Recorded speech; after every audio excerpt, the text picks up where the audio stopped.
Assalamualaikum warahmatullahi wabarakatuh. Perkenalkan, nama saya Nur Khalifantenisa dengan NPM 19220023. Saya dari program studi Bimbingan dan Konseling semester 6, kelas reguler pagi Banjarmasin. Ya baik, pertanyaan yang pertamanya itu tentang definisi konseling komunitas. Di sini saya akan menjelaskan tentang apa itu konseling. Jadi konseling itu merupakan bantuan oleh tenaga profesional atau biasa yang disebut dengan konselor kepada seseorang atau sekelompok individu yang sedang mengalami masalah dan mengupayakan untuk mengembangkan potensi individu atau kelompok tersebut melalui berbagai penyelenggaraan berbagai jenis layanan yang komprehensif. Kemudian untuk definisi komunitas itu sendiri adalah suatu kelompok atau kumpulan orang yang berbagi karakteristik, minat, kebutuhan, atau kadang lokasi geografis yang sama antar setiap anggota yang terlihat di dalamnya. Jadi dapat diambil kesimpulan bahwa konseling komunitas ini adalah kerangka perbantuan komprehensif yang didasarkan pada kompetensi multikultural dan berorientasi pada keadilan sosial. Kemudian untuk jawaban soal nomor 2 itu mengenai apa yang dimaksud dengan konseling komunitas yang berorientasi kepada keadilan sosial. Jadi maksudnya adalah ketika memprogramkan atau memberikan layanan, seorang konselor haruslah mengupayakan atau mengutamakan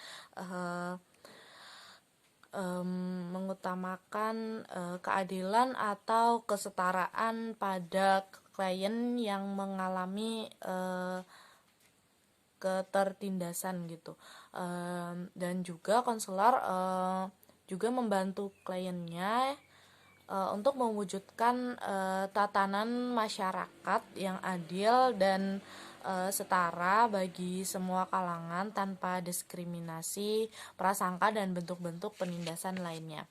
Kemudian untuk jawaban soal nomor 3 itu dampak negatif dan positifnya dari perbedaan identitas manusia itu dampak positifnya dengan adanya keberagaman identitas manusia ini dari segi karakteristik individunya itu sendiri, kemudian dinamika keluarga ataupun latar belakang sejarah dan konteks sosial budaya ini dapat menciptakan integrasi dan persatuan antar kelompok suku bangsa begitu. Terus dampak positif lainnya itu perbedaan identitas manusia ini dapat menjadi sarana memajukan pergaulan antar suku, antar agama, antar budaya, dan antar golongan masyarakat. Kemudian dampak positif yang selanjutnya itu perbedaan identitas ini juga membantu pengetahuan seseorang tentang budaya lain yang belum pernah diketahui itu semakin luas karena keberagaman identitas manusia itu tadi. Kemudian dampak positifnya adalah biasanya akan muncul konflik dalam masyarakat dengan identitas yang berbeda-beda tersebut. Kemudian munculnya sikap-sikap primordialisme, yaitu sikap yang berpandangan bahwa apa yang sudah dipegang teguhnya sejak kecil itu adalah hal yang paling baik untuk dia. Kemudian ada juga sikap etnosentrisme, yaitu sikap atau pandangan yang menganggap bahwa kelompok atau suku bangsanya itu lebih unggul dibandingkan dengan yang lainnya. Kemudian juga akan muncul sikap fanatisme. Jadi seseorang akan berpegang teguh secara berlebihan terhadap suatu keyakinan dan menganggap bahwa keyakinan yang lainnya itu tidak baik dan hanya menganggap keyakinannya sendiri yang paling baik begitu. Baik, Dan kemudian untuk pertanyaan nomor 4 yaitu tentang istilah stereotip, prasangka, dan diskriminasi. Jadi istilah-istilah ini sebenarnya sering kita gunakan dalam kehidupan sehari-hari, namun memiliki makna yang berbeda-beda. Jadi stereotip itu adalah atau dapat diartikan sebagai penilaian yang tidak seimbang terhadap suatu kelompok masyarakat. Kemudian prasangka ini menurut Matsumoto tahun 2003, ini prasangka itu adalah sebagai keinginan memberikan penilaian kepada orang lain yang didasarkan pada keanggotaan kelompok sosial seseorang. Kemudian diskriminasi ini adalah perlakuan yang kurang mengenakan atau kurang menguntungkan ataupun tindakan yang negatif yang diarahkan kepada anggota kelompok yang tidak disukai begitu. Baik, dan untuk pertanyaan nomor 5 tentang strategi dasar konseling komunitas itu seperti apa.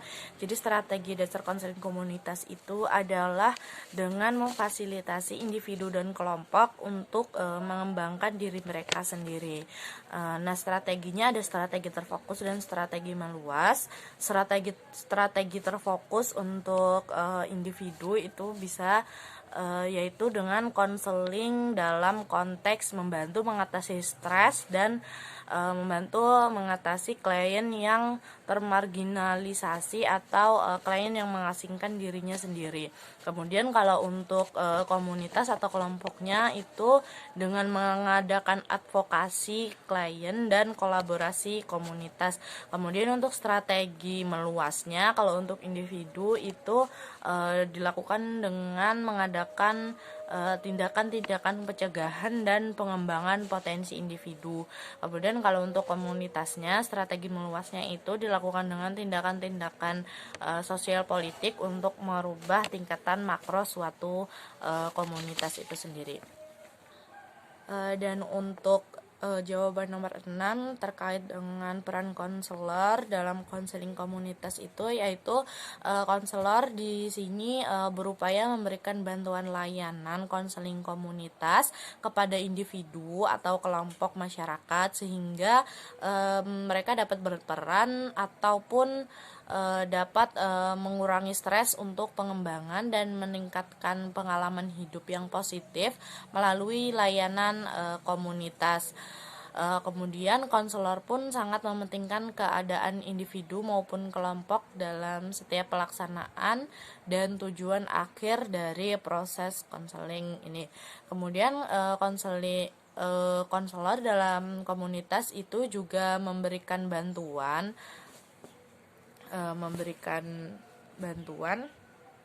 kepada individu maupun kelompok masyarakat yang membutuhkan dan sifatnya berkelanjutan agar memberikan perubahan bagi masyarakat.